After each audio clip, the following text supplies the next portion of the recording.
Chapter 6. The Second Adventure. The next Saturday, Maya returned to the library. Mrs. Chen greeted her with a warm smile. "Ready for another adventure?" she asked. Maya nodded eagerly. "Which book should I read next?" Mrs. Chen led her to the special collection. "I think you might like this one," she said, handing Maya a green book with gold letters that said The Mystery of Moonlight Manor. Maya settled into her favorite chair and opened the book. Just like before, the words began to glow, and soon she felt herself being transported into the story. This time, she found herself standing in front of a large, old house on a dark, stormy night. The house had many windows and tall chimneys, and it looked a bit scary in the moonlight. "You must be the new detective," said a voice behind her. Maya turned around and saw a young woman wearing a long coat and a hat.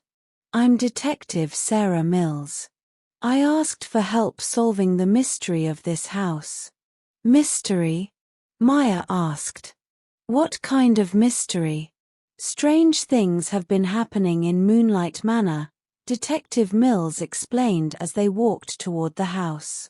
"The people who live nearby hear music playing at night, but the house has been empty for 10 years.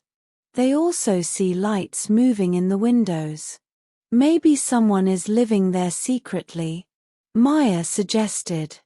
"That's what we need to find out," Detective Mills said. "The owner of the house lives in another city. He asked me to investigate because he's thinking about selling the house, but no one wants to buy a haunted manor." They reached the front door. Detective Mills had a key, and they went inside. The house was dusty and filled with old furniture covered in white sheets. Their footsteps echoed in the empty rooms. "Listen," Detective Mills whispered. Maya heard it too. Soft piano music coming from somewhere upstairs. "There it is," Detective Mills said. "But according to the owner, there's no piano in this house." They carefully climbed the old wooden stairs. The music got louder as they went up. It was a beautiful, sad melody that made Maya feel like crying. They followed the sound to a room at the end of the hallway. Detective Mills slowly opened the door.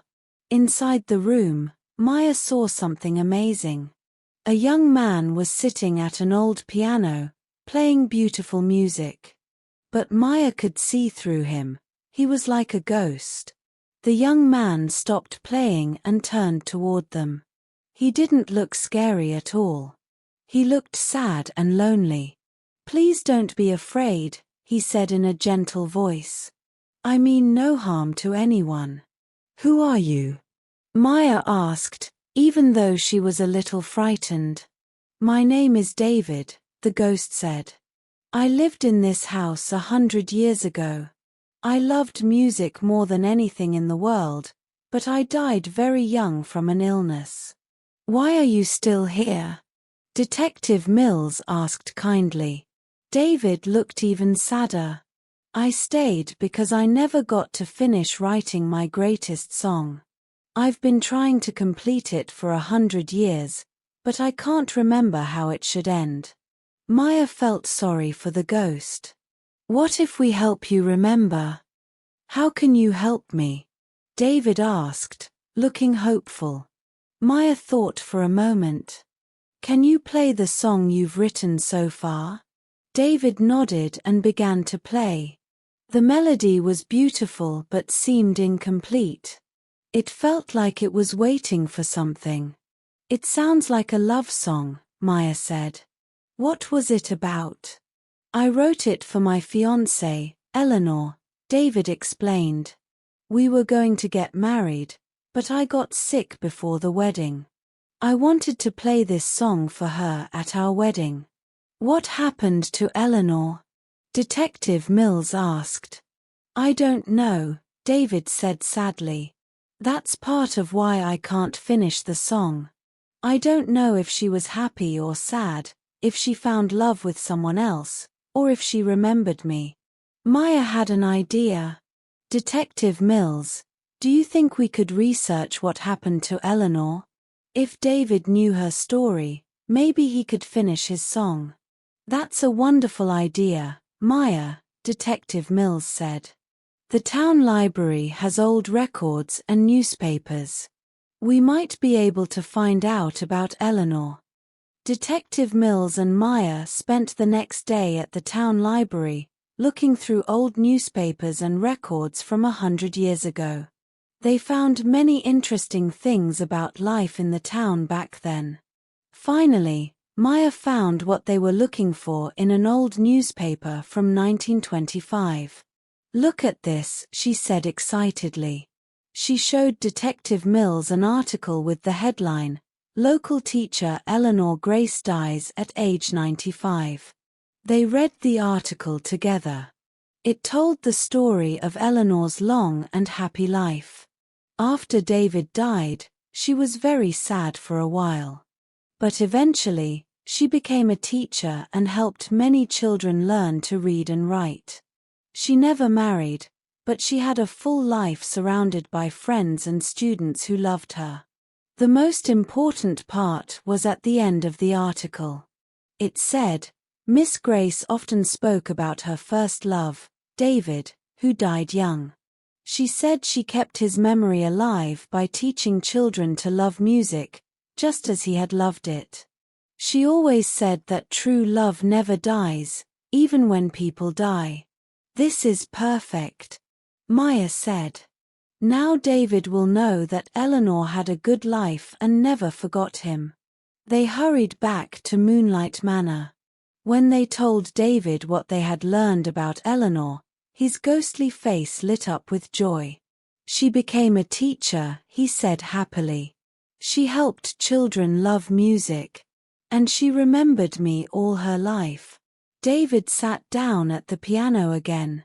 This time, when he played his song, he knew exactly how to end it.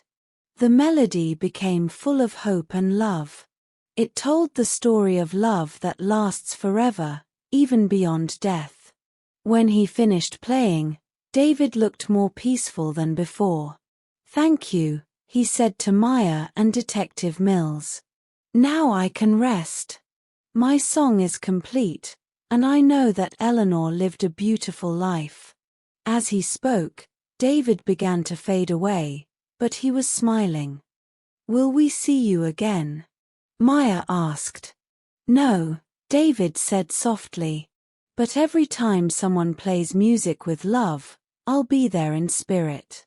And thank you for showing me that the best way to solve a mystery is to care about the people in the story." With that, David disappeared. The room became quiet and peaceful. Detective Mills and Maya went downstairs. As they left the house, Maya noticed that it felt different now. It didn't seem scary anymore. It felt calm and happy. "The mystery is solved," Detective Mills said. "I'll tell the owner that the house is no longer haunted." David just needed to finish his story. As they walked away from Moonlight Manor, Maya felt the familiar sensation of returning to the library. She opened her eyes and found herself back in the comfortable chair, with the book in her lap. Great job, everyone. I hope you liked this story. See you in the next chapter. Please subscribe for more tips and fun lessons. Let's keep learning together.